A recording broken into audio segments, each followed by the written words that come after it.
평안하십니까 성도 여러분. 오늘은 누가복음 22장 39절부터 53절을 예수님의 기도와 평화의 본보기라는 제목으로 묵상하겠습니다.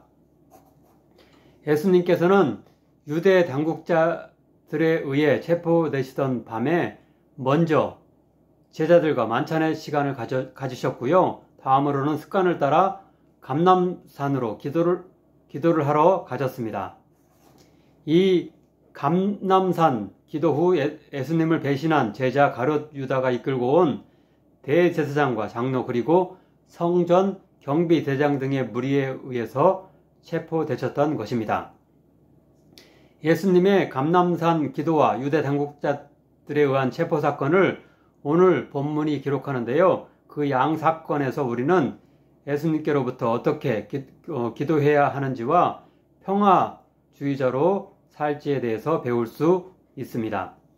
첫째로 39절부터 46절의 감람산 기도 사건입니다. 여기서는 예수님의 간절한 기도와 제자들의 기도하지 않고 잠든 모습이 대조됩니다. 예수님께서는 제자들에게 유혹에 빠지지 않게 기도하라 라고 요청하셨지만 그들은 아마도 18장의 인자 곧 예수님이 예루살렘에서 능욕을 당하고 죽을 것이라는 예언과 21장에 제자들 자신이 박해를 당하고 몇몇은 죽을 것이라는 예언으로 인해서 실망해서인지 기도하지 않고 슬픔으로 인해 잠들고 맙니다. 반면 예수님은 44절과 같이 매우 간절하게 기도하셨습니다. 곧 예수께서 힘쓰고 애써 더욱 간절히 기도하시니 땀이 땅에 떨어지는 핏방울같이 되었더라. 의학적으로도 극도의 스트레스와 공포의 환경에서는 실제로 땀에 피가 섞여 나올 수 있다고 하는데요. 바로 이런 극한의 상황 속에서 예수님이 절박하게 하나님께 기도하셨던 것입니다.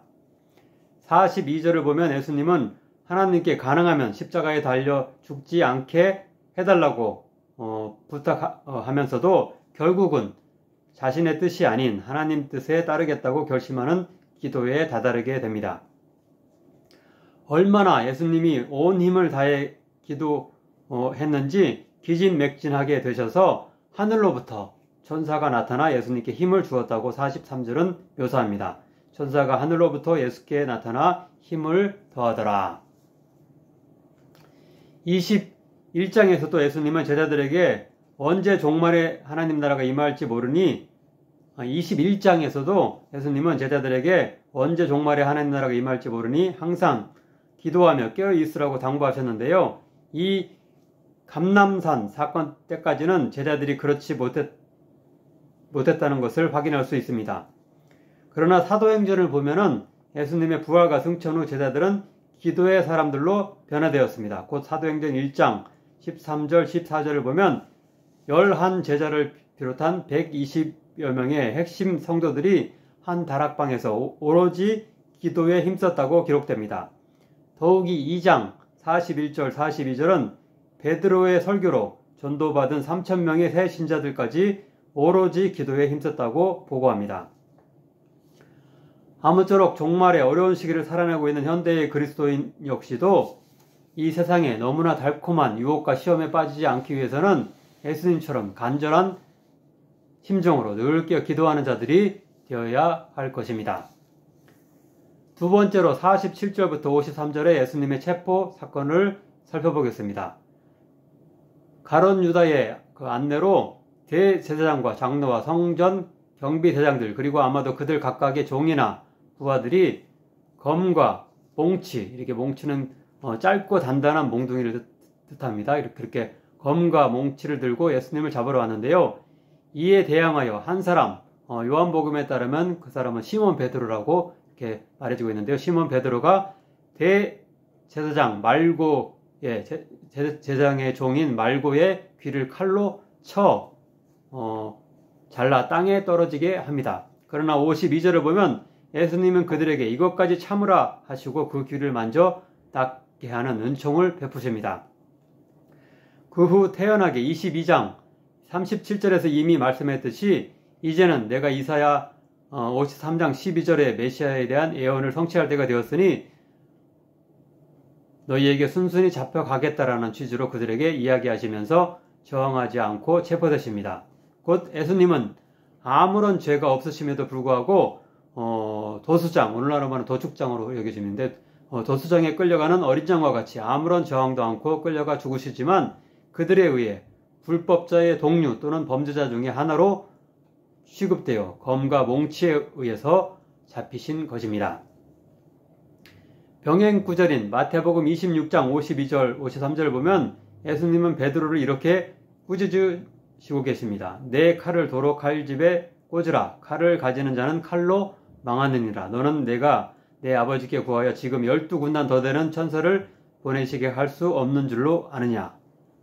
또한 요한복음 18장 36절에 빌라도와의 그 대화를 보면 다음과 같습니다. 만일 내 나라가 이 세상에 속한 것이었다면 내 종들이 싸워 나로 유대인들에게 넘겨지지 않게 하였으리라. 즉 예수님은 마음만 먹는다면 하늘의 천사를 동원하거나 자신을 따르는 많은 제자들을 동원하여 자신을 체포하여 죽이려 드는 유대 당국자들을 충분히 무력으로 제압하고 물리치시는 능력이 있으셨던 것입니다. 하지만 19장의 예루살렘 입성 시 군사력을 상징하는 말과 병거가 아니라 나귀를 타고 오심으로 스가랴 9장 9절 10절의 예언을 성취하시면서 자신이 평화의 왕이심을 이미 공포하신 것과 같이 여기서도 자신이 잡혀 죽게 생기셨는데도 불구하고 무력을 전혀 쓰지 않고 제자들도 그렇게 하도록 자제시키신 것입니다. 사도행전 6장 7장을 보면 하루에 3,000명의 신자가 생길 정도로 예수님을 따르는 자들이 많아졌음에도 불구하고 스데반 집사가 순교당할 때 교회가 아무런 물리력이나 폭력을 사용하여 저항하지 않았음을 확인할 수 있습니다.